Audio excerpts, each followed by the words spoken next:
For the latest information regarding the COVID-19 pandemic in Cupertino, please visit cupertino.org/coronavirus. Good morning and welcome to Live with the County of Santa Clara. My name is Mariana Moles and I'm a Public Information Officer here at the EOC, and I'm here with my colleague Ricardo Romero Morales, who is also a PIO. And today we are talking about testing and why it is so important that the most vulnerable communities in our county get tested. They are not only more susceptible to getting COVID-19, as we have found, they are also more likely to have a severe case of COVID-19. And while Ricardo is a PIO here in the EOC, he also works in public health in his daily job, as do I. What he does normally is works in health equity and addressing health equity in our community. Now, health equity is not a term that most people are familiar with. In fact, what we have found through our research is that most people think of real estate when they hear the word equity. So it's not common language, but Ricardo, could you talk a little bit about what health equity means, especially in our county? Of course. Good morning, and thank you, Mariana, and thank you everyone who's watching today. It is my pleasure to be here again. And yes, so health equity implies that ideally everyone should have a fair opportunity to attain their full health potential, and no one should be disadvantaged from achieving this potential, regardless of race, ethnicity, socioeconomic status, or education. As we know, there are systematic barriers that have been put in place historically that limit the access that our community members have to certain services. For example, if we think about our community in Eastside San Jose, we have a large population who identifies as Latinx community. Now, not everybody there may have access to healthcare. Not everyone has a primary care physician. So right there will be a barrier for people to actually go get tested or accessing a doctor who can refer them to get tested. So that's an example of a barrier or health disparity that we have in our community. So what we're trying to do here in the county at the Emergency Operations Center is to address those barriers by bringing testing to the community, to where they are. For example, let me put my coffee down because otherwise I'm going to spill it. But for example, now we are pilot testing one of our mobile testing units, the first mobile testing unit here in Santa Clara County, that we're going to be bringing it today to La Tropicana Shopping Center, and this is just a soft launch for this, and we're going to be testing the workers who are working at the Tropicana Plaza today.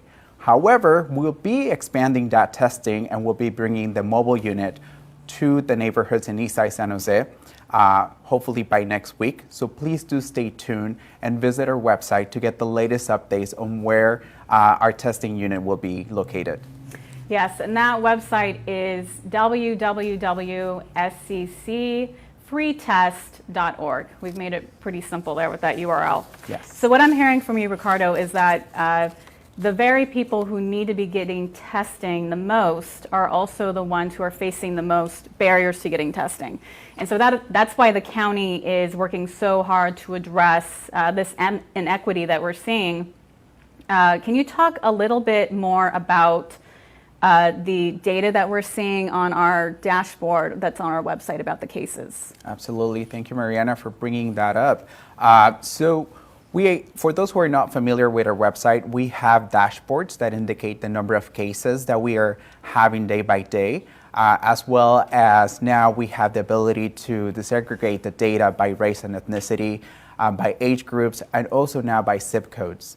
Now, by looking at that data, we have learned that the majority of cases that we have in our county are among the Latinx community. So to your point, that's one of the reasons why we identify that there is a lot of health disparities among minorities, and one of them being the Latinx community. And that's what we want to address by bringing and making testing easier and confidential for our population. And so all of us are hearing about testing nonstop. It's on the news, it's on social media. You hear us talking about it a lot. And one of the reasons we do talk about it a lot is because it is one of the 5 indicators that our health officers are looking at here in our county and also in the Bay Area to help determine when we can open the county back up safely. So the more people who get tested, and this is for everybody, not just certain groups, the more people who get tested, the better sense we will have of how the virus is moving around in our community. And we also take into account the increase in testing when we look at the data and the epidemiology of the next steps that indicate which next steps we should take to reopen. And so, and there are other people who should get tested, and besides the communities that are the vulnerable people we have mentioned now recently, just now, I'm sorry. And those people include people who are over 60 years old, people who have chronic health conditions.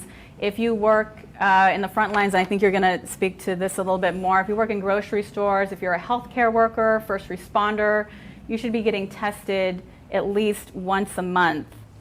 And Ricardo, can you talk a little bit about what everybody can do to help get the word out about testing here in our county? Yes. So first of all, I think many of us are excited about hearing that testing is now available. Many of us have been waiting patiently about when to get tested, where to get tested, and now it's the time.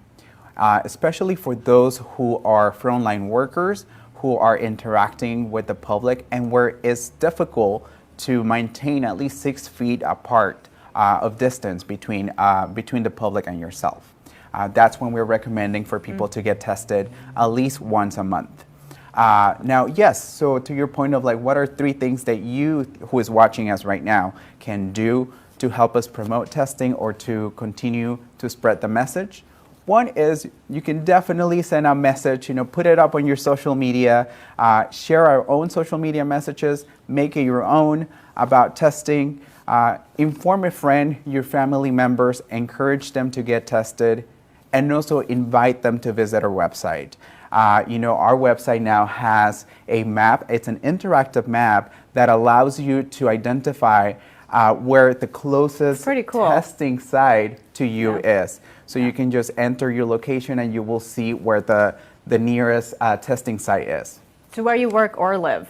Correct, Yeah. yes. Mm-hmm. And we have information about testing in multiple languages on our website. And once again, that website for the testing is sccfreetest.org.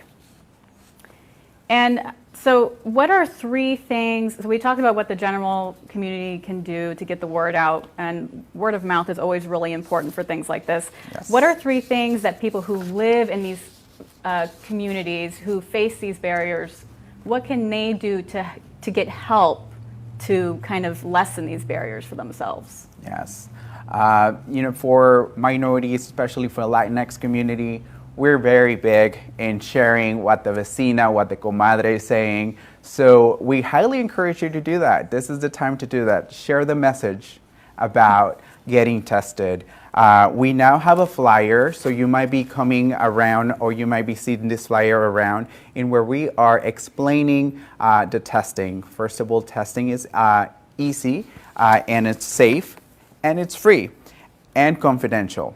And now, it does not affect your immigration status, and it does not require a doctor's note, and it does not require insurance. And if you have more questions about getting tested or how to get tested or where to go get tested, please call 211 or visit our website at sccfreetest.org. So anything else you would like to add? Yeah, so if you are actually an essential worker or if you do have a primary care physician, my recommendation will be check in with them first, give them a call, see if you can go get a test through your primary care provider.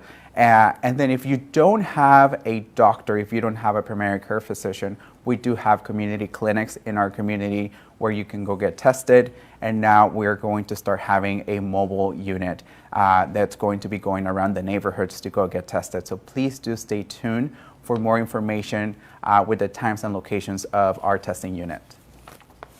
So before we go, just 2 things we want to mention. The weather is going to be very hot coming up in the next few days. And so we just want to remind everybody, drink lots of water, don't go outside at the hottest time of the day to exercise, which is usually 10 a.m. to 3 p.m. But it's still important to get some fresh air and get out of your home. The other thing is, we all know it's a holiday weekend.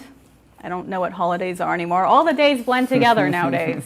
And so we want to remind everybody that you have to continue to stay home and only memorialize the people that we have lost with the people who live with you, or do it virtually or on the phone. You all know that I have many traditions, and I'm always talking about my family's traditions on this show. But this is another day where I am not going to be able to see my family, and we do have a very long-standing tradition of getting together for this day. So please stay safe and stay home as much as possible. Go out for essential reasons, and go get tested. And go get tested. Yes. Exactly. So that's all we have for you today. Yeah, thank you so much for watching. And again, please stay safe and tell a friend about getting tested. Thank you. Thank you.